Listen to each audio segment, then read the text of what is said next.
امریکہ سے پاکستانیوں کے لیے بڑی خوشخبری سامنے آئی ہے.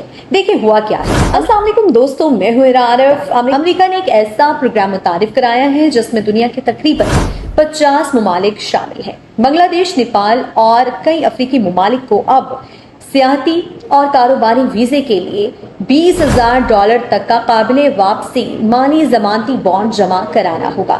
پہلے یہ رقم $15,000 تھی اور اب اسے بڑھا کر $20,000 کر دیا گیا ہے. سب سے اہم بات یہ ہے کہ پاکستان، بھارت، افغانستان اور ایران اس فہرست میں شامل نہیں ہیں.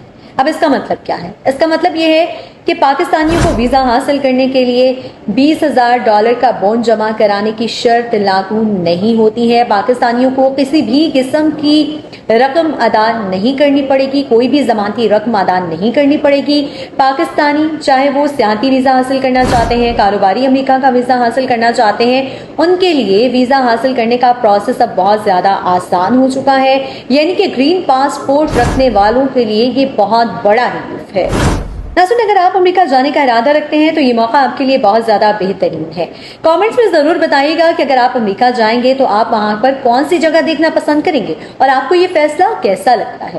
ویڈیو پسند آئی ہو تو لائک کیجیے گا، شیئر کیجیے گا اور چینل کو سبسکرائب کرنا مت بھولیے گا. ملتے ہیں اگلی ویڈیو میں. اللہ حافظ.